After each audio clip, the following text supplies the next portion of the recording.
Amazon Cellfin cactus ভারতের প্রথম কোথায় পাওয়া যায়?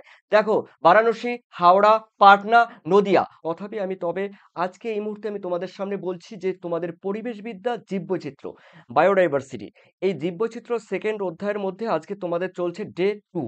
এই ডে 2 বা পার্ট 2 থেকে আজকে থাকছে তোমাদের জীববৈচিত্র্যের স্তরসমূহ এবং সেই সঙ্গে থাকছে তোমাদের জীববৈচিত্র্যের বিনাশ। তো এই বিষয় নিয়ে আমি তোমাদের সামনে এমসিকিউ উত্তর সহ থার্ড সেমের জন্য সাজেশন নিয়ে আমি তোমাদের সামনে হাজির হলাম। আমি শঙ্কর মজুমদার। তো চলো দেখে নেওয়া যাক তোমাদের গুরুত্বপূর্ণ কোয়েশ্চেন উত্তরগুলো। চলো দেখে নিচ্ছি। দেখো, তোমাদের রয়েছে দ্বাদশ শ্রেণী পরিবেশবিদ্যা, আর এই পরিবেশবিদ্যায় থাকছে তোমাদের আজকে রয়েছে ডে 2। ডে 2 এর মধ্যেই তোমাদের বলে দিচ্ছি জীববৈচিত্র্য তোমাদের সেকেন্ড চ্যাপ্টার। আর জীববৈচিত্র্যের মধ্যে রয়েছে দেখো তোমাদের স্তরসমূহ এবং জীববৈচিত্র্যের বিনাশ। এখান থেকে থাকছে তোমাদের টোটাল কিন্তু 32টি কোয়েশ্চেন থার্ড সেমিস্টারের জন্য। চলো দেখে নিচ্ছি।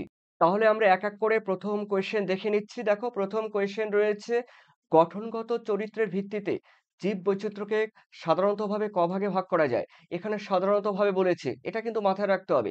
দেখো, 3 ভাগে, 5 ভাগে, 4 ভাগে, 6 ভাগে। দেখো, উত্তর কিন্তু হবে 4 ভাগে। 4 ভাগের মধ্যে রয়েছে দেখো প্রজাতিগত বৈচিত্র্য রয়েছে, জিনগত বৈচিত্র্য রয়েছে, বাস্তুতান্ত্রিক বৈচিত্র্য রয়েছে আর গার্হস্থ্য বৈচিত্র্য রয়েছে। এইভাবে দেখো, জীববৈচিত্র্যকে সাধারণতভাবে 4 ভাগে ভাগ করা যায়। কিন্তু প্রধানত কিন্তু 3 ভাগে। ওকে। তো দেখো, জীববৈচিত্র্যকে মূলত জিনবৈচিত্র্য, প্রজাতিগত বৈচিত্র্য, বাস্তুতান্ত্রিক বৈচিত্র্য, ঠিক আছে?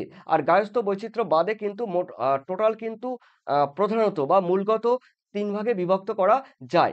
এরপরে চলো রয়েছে তোমাদের সেকেন্ড কোয়েশ্চেন রয়েছে, কোন বাস্তুতন্ত্রে সব রকমের প্রজাতির সমন্বয়কে বলে?